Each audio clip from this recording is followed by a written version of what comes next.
1장 1절 같이 읽습니다. 하나님의 뜻을 따라 그리스도 예수의 사도로 부르심을 받은 바울과 형제 소스데네는 고린도에 있는 하나님의 교회 곧 그리스도 예수 안에서 거룩하여지고 성도라 부르심을 받은 자들과 또 각처에서 우리의 주 그들과 우리의 주 되신 예수 그리스도의 이름을 부르는 모든 자들에게 하나님 우리 아버지와 주 예수 그리스도로부터 은혜와 평강이 있기를 원하노라.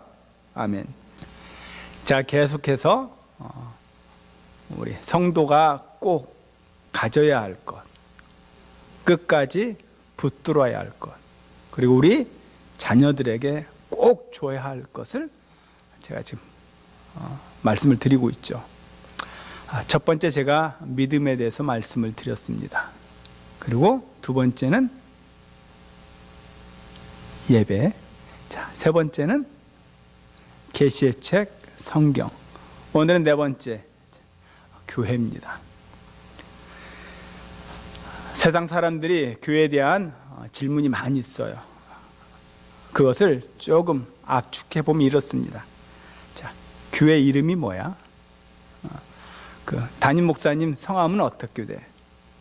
교회는 어디 있어? 교회가 커, 작아?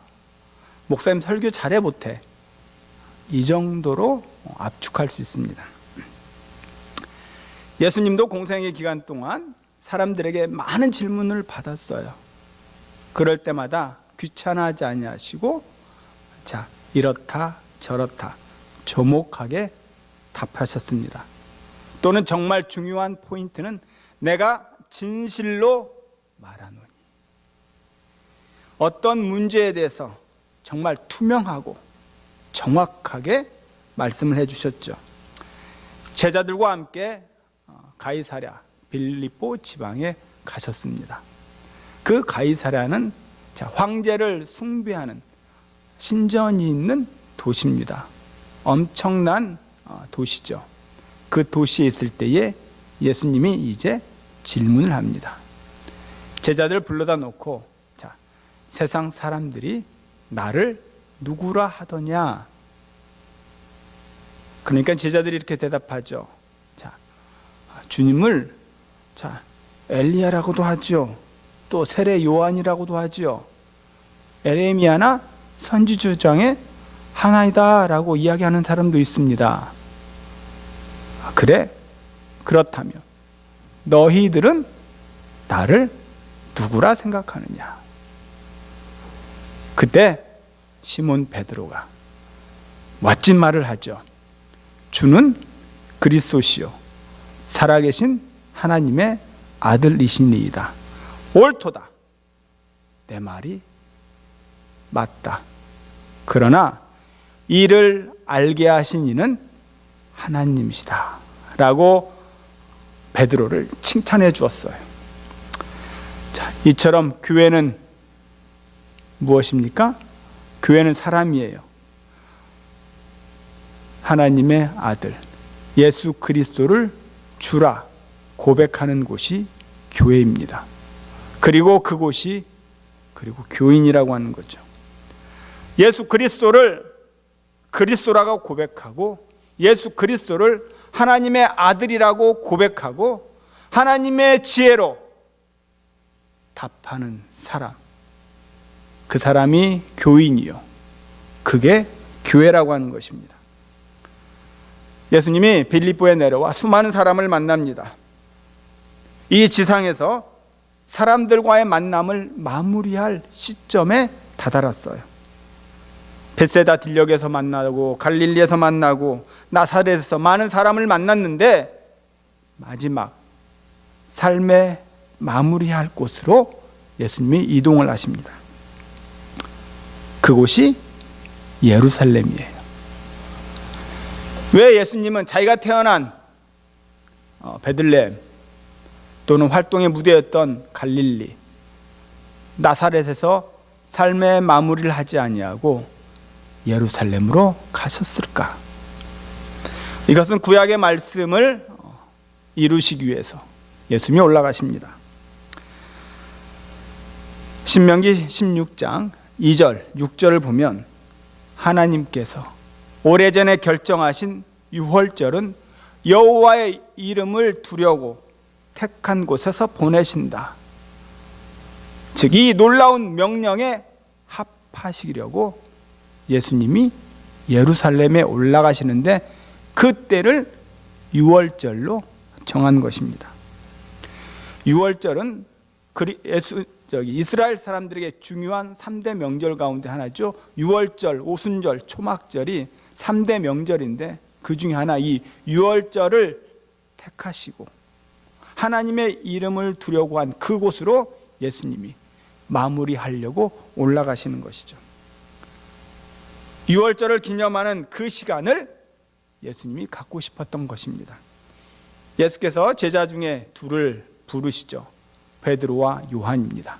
자, 너희는 성내로 들어가라. 그리고 물 한 동이를 지고 가는 여인을 발견할 것이다. 그 여인을 뒤를 쫓아가서 그 여인에게 우리가 머물 숙소를 물어보아라. 성내로 들어가니까 마치 물동이를 지고 가는 여인을 만납니다. 그리고 그 여인에게 제자들이 말을 건네죠. 우리 선생께서 유월절을 보내시려고 하는데 장소가 준비되어 있습니까? 네, 준비되어 있어요.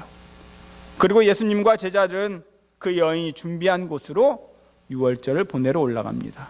그곳이 마가의 다락방인 거죠. 자, 13명이 앉아서 식사하시기에는 괜찮은 장소입니다. 그곳에서 유월절에 먹어야 할 음식들이 있었던 것이죠. 출애굽할 당시에 이스라엘 백성들이 급히 이집트를 나와야 하기 때문에 음식을 제대로 챙기질 못했습니다. 그래서 그 먼 거리를 나오려면 빵을 만들어야 되는데 그 빵을 부풀어야 할 시간이 없이 그냥 반죽을 가지고 나온 거예요. 그래서 발효되지 못한 그 반죽으로 그냥 무교병을 구워서 그들은 광야에서 먹었지요. 그런데 이 사건이 일회성에서 끝난 것이 아니라 하나님은 오래오래 이것을 기념하라 라고 이야기한 겁니다.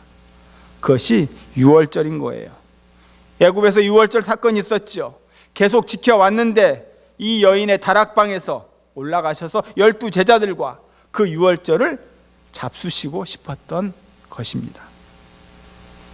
결국 이 유월절이 마지막이 된 것이에요. 예수님은 마지막 유월절을 결정하시고 첫 성찬식으로 바꾸신 것입니다. 그리고 거기서 떡을 떼시죠. 제자 12에게 잔을 들어 축사하시며 이 떡은 내 몸이니 받아 먹으라. 이 잔은 내 피니 받아 마셔라. 내 몸과 피를 너희에게 주겠노라. 마지막 유월절을 성찬식으로 거행하신 겁니다. 히브리 노예로 살면서 자유롭지 못했죠. 모세는 그들을 데리고 가겠다라고 바로에게 말했습니다. 그럼에도 불구하고 바로는 거절했습니다. 하나님은 마지막으로 모세에게 말하지요. 어린 양을 잡아서 문설주에 발라라. 그러면 장자들의 죽음이 넘어갈 것이다. 이 패스오버가 유월절입니다. 순종하는 자들을 살려주는, 최소한의 약속을 믿고 살려주는 이것이 유월절이 된 것이죠. 애굽 사람들이 정신없이 빨리 나가라 밀어냈죠.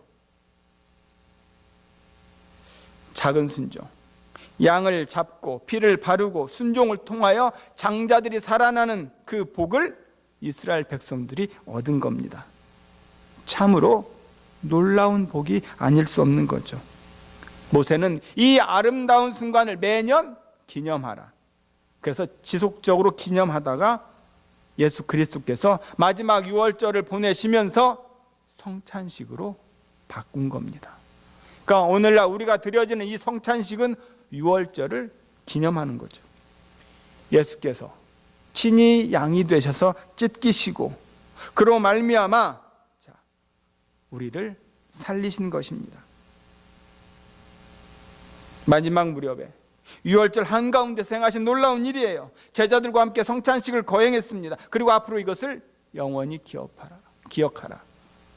교회는 바로 성찬식을 참여하는 자가 교회인 것입니다. 바로 성찬식에 참여하는 자들이 교회예요, 교인이라고 하는 것이죠. 주님의 피를 먹고 마시는 자들이 교회라고 하는 겁니다. 우리가 말하는 이 놀라운 성찬에 참여하는 자들이 교회라고 하는 것이죠. 유월절 성찬식으로 바꾸시고 십자가에 오르십니다.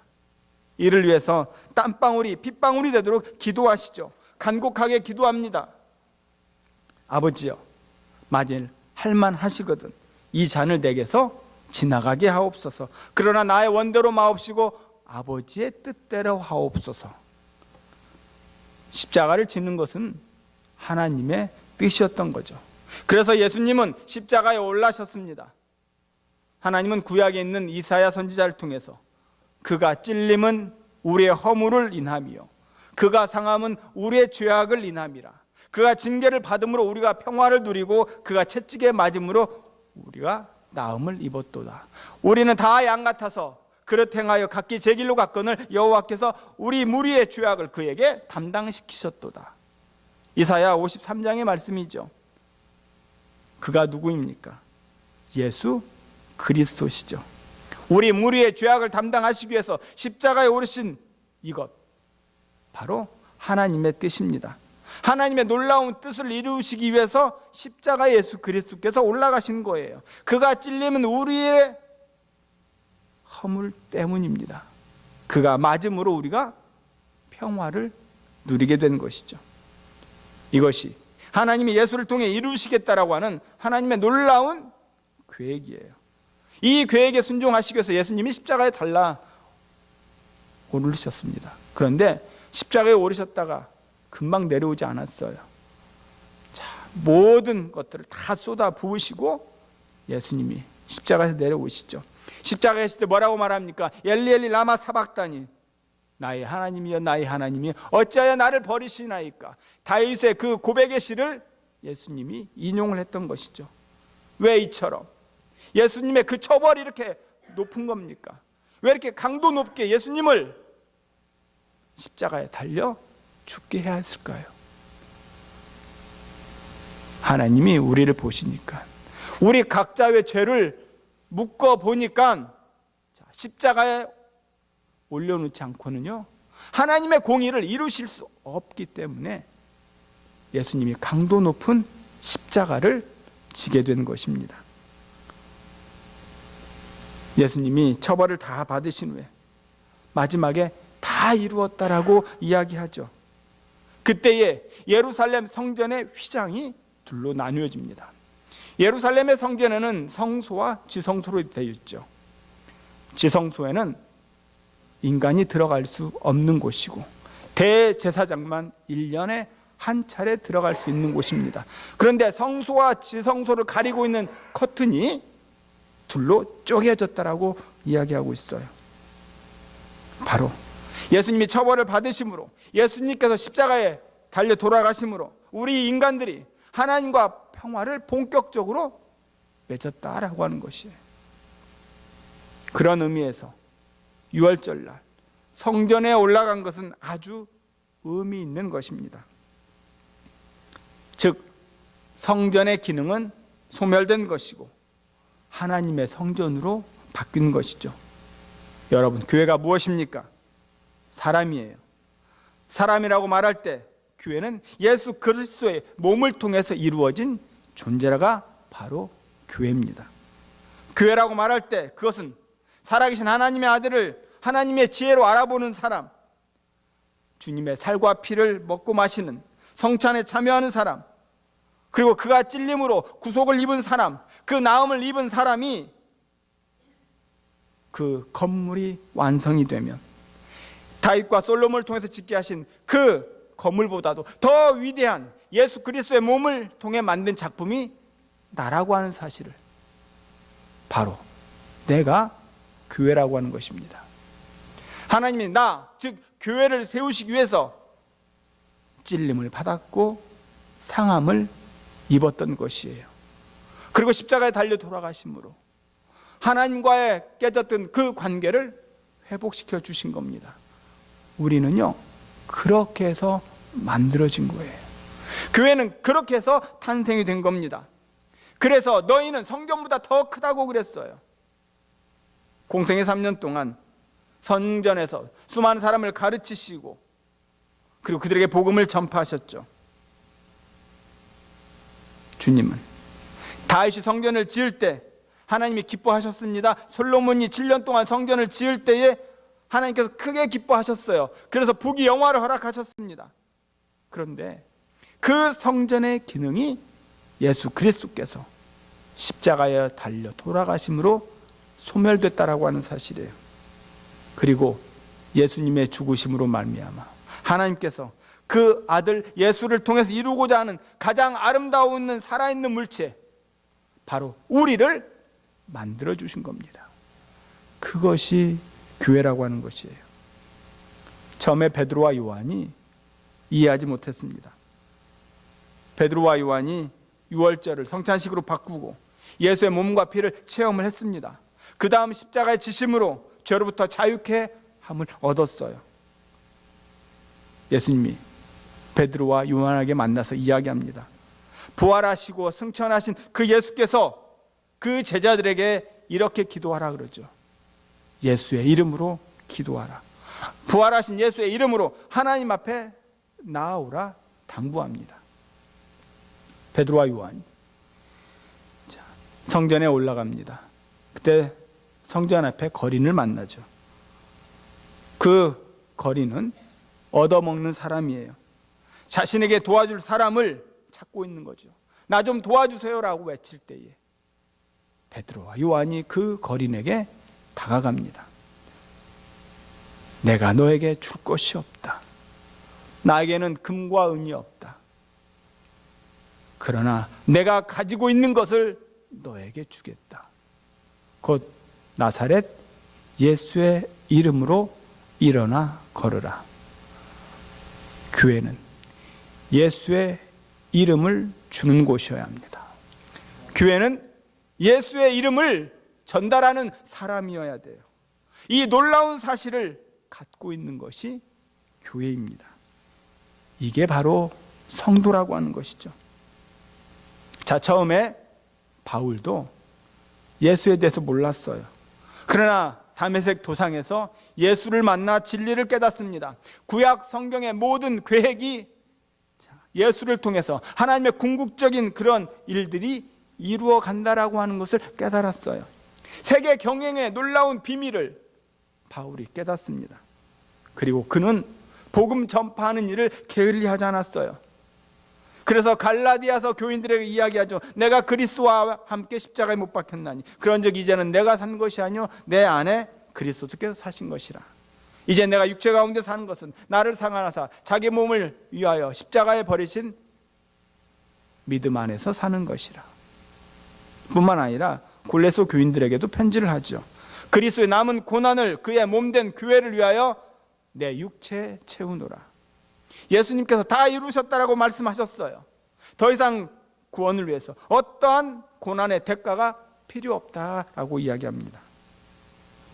그 예수 그리스도의 그 놀라운 사랑을 체험한 이 사도 바울은 그 감격에 너무나도 힘을 얻어 복음 전파를 하기로 그는 생명을 내어놓았던 것이죠. 자기 생애에 남은 것을 그리스도의 고난으로 채우겠다라고 하는 겁니다. 그것이 바로 내 안에 그리스도께서 사신 이유라는 거죠. 여러분, 그리스도인이 누구입니까?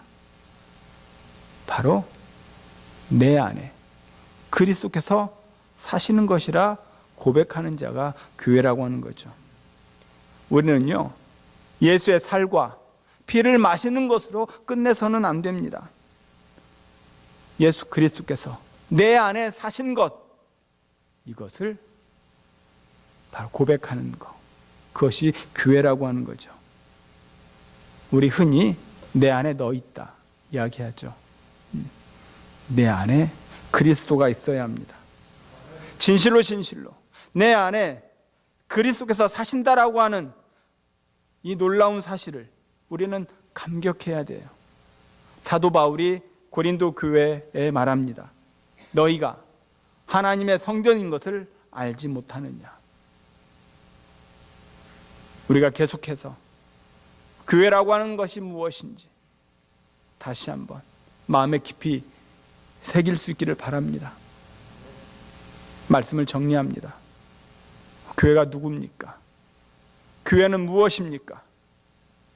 바로 예수 그리스도가 그리스도시요 하나님의 아들이시며 하나님의 지혜를 가지고 나아가는 자가 바로 교회요 교인입니다.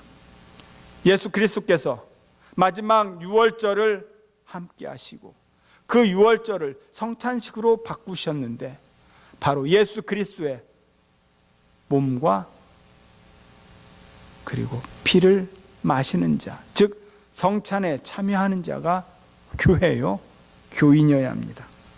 예수 그리스도께서 십자가의 그 놀라우신 은혜로 하나님과 화해를 이루셨어요.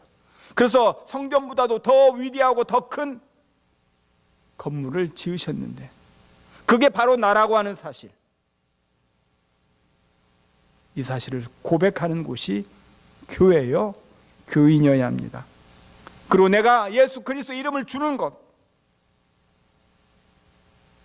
그리고 주었는데도 계속 남습니다. 왜 남아요? 바로 내 안에 그리스도께서 사시고 있기 때문이에요. 내 안에 그리스도가 사시는 것, 이것이 바로 교회요 교인입니다. 교회는 이 신앙 5가지 고백을 해야 합니다. 이 5가지를 가지고 있는 사람이 진정한 교회요 그리고 교인이라고 하는 사실이에요. 교회는 회사가 아닙니다. 단순히 사람들이 모이는 그런 교제와 섬김의 장이 아니라고 하는 것이에요. 교회는 나입니다. 우리 고백합시다. 교회는 나다. 예수 그리스도를 믿는 공동체, 그래서 성찬식에 참여하고 같이 예배 드릴 수 있는, 둘이라도 함께 예배할 수 있는 그곳이 바로 교회라고 하는 것이죠. 우리는 교회에 대해서 사이즈를 논할 것이 아닙니다. 교회 사이즈가 어때? 커 작아? 목사님 설교 잘해? 못해? 그런 질문도 하지 말아야 합니다. 교회는 우리 하나님께서 독생자 아들을 통해서 하나님의 일들을 이루고자 하는 가장 큰 프로젝트입니다. 그게 바로 나예요. 하나님의 일들을 이루어가자 하는 가장 큰 프로젝트가 바로 나라고 하는 사실을 진실로 깨달을 때에 우리는 책임을 감당할 수 있고 우리에게 주어진 하나님의 소명을 이루어갈 수 있습니다. 그러기 위해서는 내가 가지고 있는 것을 버려야 합니다. 내가 소중하게 여기는 것을 포기할 때 가장 중요한 내 안에 예수 그리스도만 남는 거죠. 그럴 때 나는 진정한 교회가 될 수 있습니다. 이 5가지 신앙 고백을 하시면서 이 사순절 정말 나는 교회인가 물어보시고 교회로서 하나님의 그 소명을 잘 감당할 수 있는 저와 여러분의 삶이 되기를 주의 이름으로 축원합니다.